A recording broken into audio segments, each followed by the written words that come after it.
Everyone, कैसे हो आप। स्वागत है आपका एक बार फिर से माय यूट्यूब चैनल में। आज हम पढ़ने जा रहे हैं क्लास 7 का चैप्टर नंबर 6, जिसका शीर्षक है रक्त और हमारा शरीर। दोस्तों, यहाँ जो रक्त है इसका अर्थ होता है ब्लड, खून। इसको एक निबंध विधा में लिखा गया है।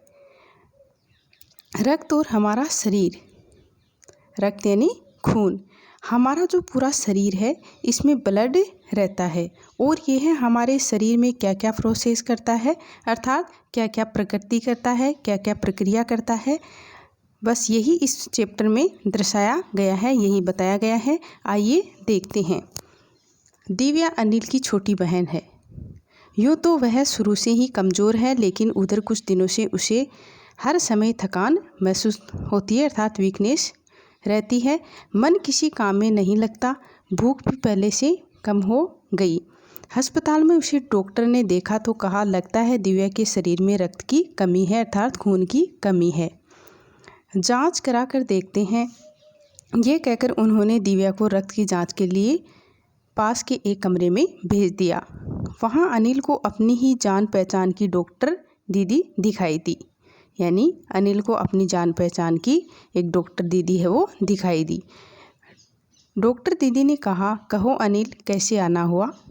अनिल ने बताया कि डॉक्टर ने दिव्या को खून की जांच के लिए आपके पास भेजा है। इतना सुनते ही डॉक्टर दीदी ने दिव्या की अंगुली से रक्त की कुछ बूंदें एक छोटी सी शीशी में डाल दी और स्लाइड पर लगा दी। फिर अनिल से बोली, अनिल तुम कल अस्पताल से रिपोर्ट ले जाना। यानी जो दिव्या है उसकी अंगुली से रक्त की 2 बूंदें निकालकर शीशी में डाल दी और उसे स्लाइड पर लगा दी। फिर अनिल से बोली कि तुम कल रिपोर्ट ले जाना। अगले दिन अस्पताल पहुंचकर अनिल ने डॉक्टर दीदी के कमरे के दरवाजे पर दस्तक दी। भीतर से आवाज़ आई, आ जाओ। अनिल ने कमरे में प्रवेश किया और पाया कि डॉक्टर दीदी सूक्ष्मदर्शी द्वारा एक स्लाइड की जांच कर रही थी। यानी वहाँ अनिल ने देखा कि जो डॉक्टर दीदी है वो सूक्ष्मदर्शी से एक जो स्लाइड की है वो जांच कर रही थी। दीदी के इशारे से वह पास रखी एक कुर्सी पर बैठ गया। स्लाइड की जांच पूरी होने पर डॉक्टर दीदी ने साबुन से हाथ धोए और तौलिए से पोंछती हुई बोली, अनिल, दिव्या को एनीमिया है। चिंता की बात नहीं, कुछ दिन दवा लेगी तो ठीक हो जाएगी। यानी जो दिव्या है उसको एनीमिया है, अगर कुछ दिन दवाई लेगी तो ठीक हो जाएगी। अनिल के मन में जिज्ञासा हुई। वह बोला कि दीदी एक सवाल पूछूं। मतलब ये सुनकर अनिल के मन में एक जिज्ञासा उत्पन्न हुई कि दीदी मैं आपसे एक सवाल पूछना चाहता हूँ। हाँ हाँ, क्यों नहीं, डॉक्टर दीदी ने कहा। एनीमिया से आपका क्या मतलब है दीदी? यानी जो एनीमिया रोग है इससे आपका क्या मतलब है? उसने पूछा, यानी अनिल ने पूछा। यह जानने के लिए तुम्हें रक्त के बारे में जानना होगा। तो डॉक्टर दीदी ने कहा कि ये सब कुछ प्रक्रिया है, वो जानने के लिए आपको रक्त के बारे में जानना होगा। डॉक्टर दीदी ने कहा। फिर बोली, अनिल, देखने में रक्त लाल द्रव्य के समान दिखता है, किंतु इसे सूक्ष्मदर्शी द्वारा देखें तो यह भानुमति के पिटारे से कम नहीं। यानी ये जो रक्त है ये मतलब वैसे देखते हैं अपन तो ये हमें लाल रंग का दिखाई देता है, किंतु इसे सूक्ष्म दृष्टि के द्वारा अगर हम देखें तो ये भानुमति के पिटारे से कम नहीं दिखता। मोटे तौर पर इसके 2 भाग होते हैं। एक भाग वह जो तरल है जिसे हम प्लाज्मा कहते हैं, और दूसरा वह जो जिसमें छोटे बड़े कई तरह के कण होते हैं, कुछ लाल, कुछ सफ़ेद, कुछ ऐसे जिसका कोई रंग नहीं होता। उसे विषाणु प्लेटलेट कण कहते हैं। ये कण प्लाज्मा में तैरते रहते हैं। इतने कहकर डॉक्टर दीदी ने सूक्ष्मदर्शी के नीचे एक स्लाइड लगाई, उसे फोकस किया और बोली कि देखो अनिल, सूक्ष्मदर्शी द्वारा जो कण तुम्हें दिखाई दे रहे हैं ये हैं लाल रक्त कण। आगे दीदी के इतना बताते ही स्लाइड देख मानो आश्चर्य से उछल पड़ा था अनिल। रक्त की एक बूंद में इतने सारे कण, इसकी तो यह कल्पना भी नहीं कर सकता कि ये इतने कण होते हैं। इसकी तो मैंने आज तक कल्पना भी नहीं की। यानी कल्पना भी नहीं कर सकता था। वह बोला, इन्हें देखकर तो ऐसा लग रहा है मानो बहुत सी छोटी छोटी बालूशाही रखती गई हो। हाँ, दीदी बोली, लाल कण बनावट में बालूशाही की तरह ही होते हैं, गोल और दोनों तरफ अवतल यानी बीच में दबे हुए। रक्त की एक बूंद में इनकी संख्या लाखों में होती है। यदि हम 1 मिलीमीटर रक्त लें तो उसमें हमें 40 से 55 लाख कण मिलेंगे। यानी 1 मिलीलीटर रक्त में 40 से 55 लाख कण होते हैं। इनके कारण ही हमें रक्त लाल रंग का नज़र आता है, यानी मिलीमीटर के कारण ही हमें जो रक्त है वो लाल रंग का नज़र आता है। ये कण शरीर के लिए दिन रात काम करता है। सांस लेने पर साफ हवा से जो ऑक्सीजन तुम प्राप्त करते हो उसे शरीर के हर हिस्से में पहुंचाने का काम इन कणों का ही है। इनका जीवन काल लगभग 4 महीने होता है। 4 महीने के होते होते ये नष्ट हो जाते हैं, लेकिन एक साथ नहीं, धीरे धीरे। आज कुछ, कल कुछ, उससे अगले दिन कुछ, तब तो कुछ ही महीनों में ये ख़त्म हो जाते होंगे। अनिल ने पूछा दीदी से। यह सुनकर डॉक्टर दीदी मुस्कुरा उठी, बोली, नहीं, ऐसा नहीं होता। शरीर में हर समय नए कण बनते रहते हैं और जो नष्ट कणों का स्थान लेते हैं, हड्डियों के बीच के भाग मज्जा में ऐसे बहुत से कारखाने होते हैं जो रक्त कणों के निर्माण कार्य में लगे रहते हैं। यानी जो रक्त कण हैं वो पहले वाले नष्ट होते जाते हैं और नए बनते जाते हैं। जो हड्डियों के बीच की जो जगह होती है, जो मज्जा में, ऐसे मतलब बहुत सारे कारखाने होते हैं, ऐसी बहुत सारी जगह होती है जहाँ रक्त कणों के निर्माण कार्य में लगे रहते हैं। इनके लिए इन कारखानों को प्रोटीन, लोह तत्व और विटामिन रूपी कच्चे माल की ज़रूरत होती है। अर्थात हमारे शरीर में जो रक्त की पूर्ति होती है उसमें यानी उसके लिए लोह तत्वों यानी विटामिन रूपी कच्चे माल की ज़रूरत होती है। विटामिन में क्या क्या आते हैं, जैसे फ्रूट है, हरी सब्जियां हैं, ये इस प्रकार की चीज़ें। यह पौष्टिक आहार लेते हैं।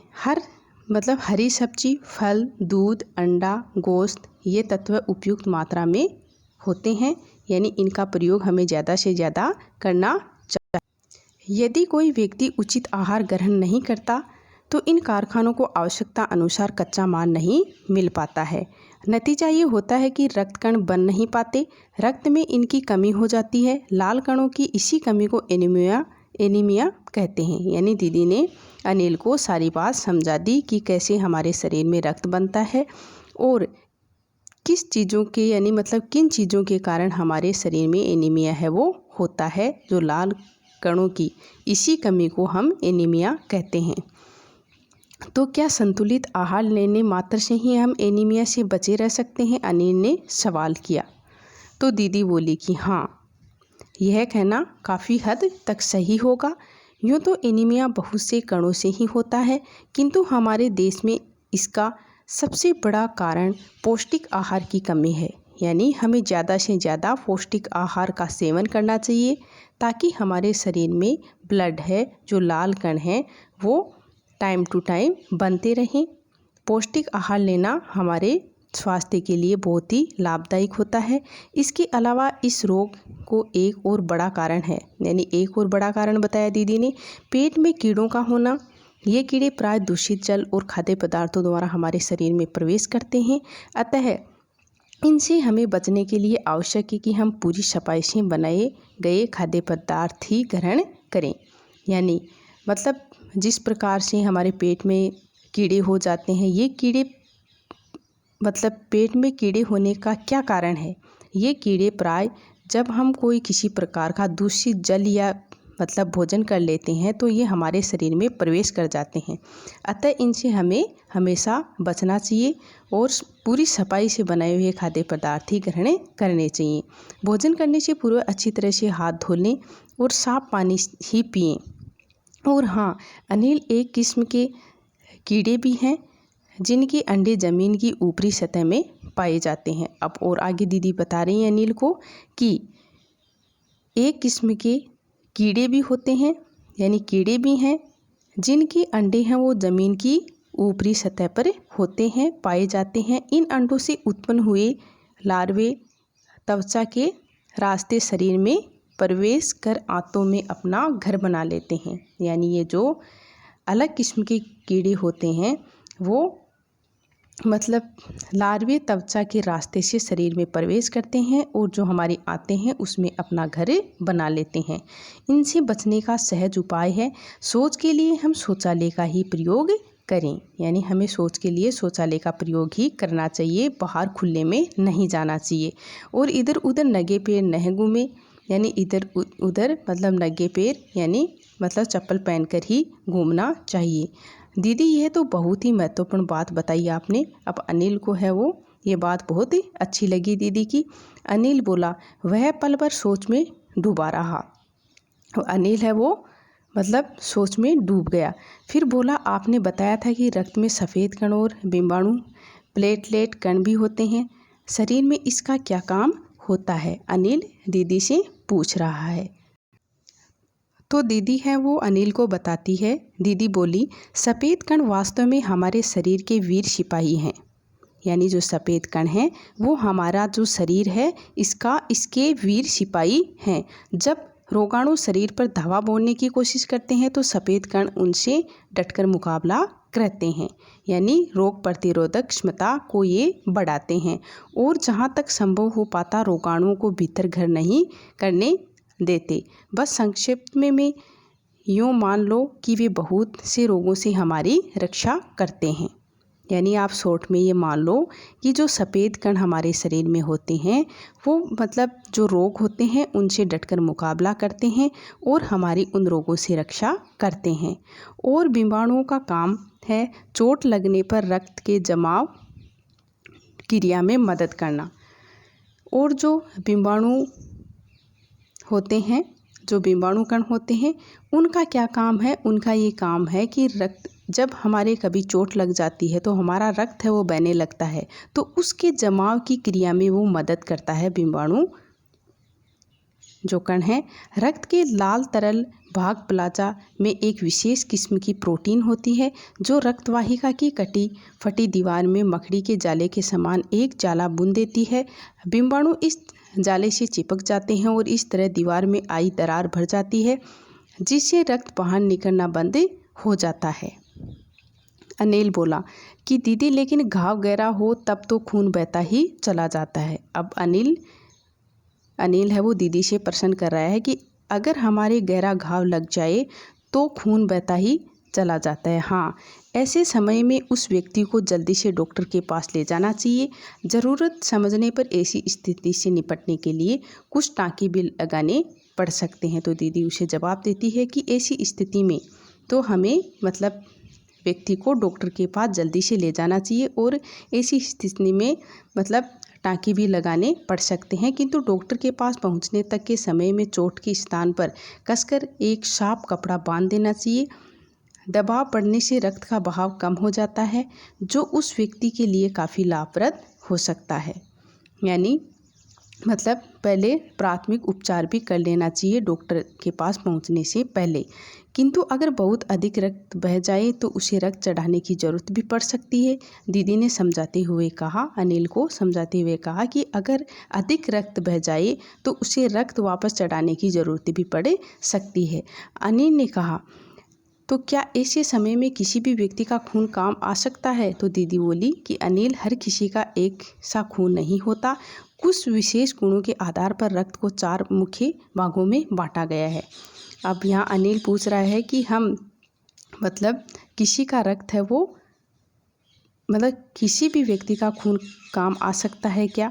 तो दीदी बोलती है कि नहीं, खून है उसको मुख्य रूप से 4 भागों में बांटा गया है और ज़रूरतमंद व्यक्ति के रक्त समूह की जांच करने के बाद उसे उसी रक्त समूह का रक्त चढ़ाया जाता है। लेकिन ज़रूरत के समय यदि उस रक्त समूह का कोई व्यक्ति मिले ही नहीं, तब अनिल ने पूछा। तो दीदी यहाँ बता रही है, ऐसी परिस्थिति मतलब ऐसी आपात स्थिति के लिए ही ब्लड बैंक बनाए गए हैं। यानी ऐसी आपात स्थिति के लिए ब्लड बैंक बनाए गए हैं। प्राय हर बड़े अस्पताल में इस तरह के बैंक होते हैं जहां सभी प्रकार के रक्त समूहों का रक्त तैयार रखा जाता है। किंतु इन ब्लड बैंकों में रक्त का भंडार सुरक्षित रहे, इसके लिए ये आवश्यक है कि हम समय समय पर रक्तदान करते रहें, अर्थात हमें रक्तदान करना चाहिए समय समय पर, ताकि जो हमारे रक्त भंडार हैं वो सुरक्षित रहें, मतलब रक्त से भरे रहें और रक्त की कमी ना हो। क्या मैं भी रक्तदान कर सकता हूँ? अनिल ने पूछा। नहीं, अभी तुम छोटे हो, 18 वर्ष से अधिक उम्र के स्वस्थ व्यक्ति ही रक्तदान कर सकते हैं। दीदी बता रही है कि तुम अभी रक्तदान नहीं कर सकते, तुम अभी छोटे हो, 18 वर्ष के बाद ही जो स्वस्थ व्यक्ति होता है वही रक्तदान कर सकता है। एक समय में उनसे लगभग 300 मिलीमीटर रक्त ही लिया जाता है। प्राय यह समझा जाता है कि रक्तदान करने से कमजोरी हो जाएगी, किंतु ये विचार बिल्कुल निराधार है। हमारा शरीर इतना रक्त तो कुछ ही दिनों में बना लेता है। यानी लोगों की जो थिंकिंग है, सोच है, वो है ऐसी है कि अगर हम रक्तदान कर देंगे तो हमारे शरीर में वीकनेस आ जाएगी, कमज़ोरी आ जाएगी, लेकिन ये बिल्कुल गलत है। हमारा शरीर है वो इतना रक्त तो कुछ दिनों में ही बना लेता है, यानी इस रक्त की तो कुछ दिनों में ही पूर्ति कर लेता है। वैसे भी हमारे शरीर में लगभग 5 लीटर खून होता है। इसमें से यदि कुछ रक्त किसी ज़रूरतमंद व्यक्ति के लिए जीवन दान बन जाए तो इससे बड़ी क्या बात होगी? दीदी समझाते हुए बोली। फिर तो बड़ी होने पर मैं नियमित रूप से रक्तदान किया करूँगा। तो अनिल ने कहा कि फिर तो मैं नियमित रूप से रक्तदान है वो करूँगा। शाबाश अनिल, डॉक्टर दीदी ने अनिल की पीठ थपथपाते हुए कहा। यानी जो डॉक्टर दीदी है, अनिल के ऐसे कहने पर कि फिर तो मैं नियमित है वो रक्तदान करूँगा, तो दीदी बहुत खुश हुई, उसने उसकी पीठ को थपथपाया।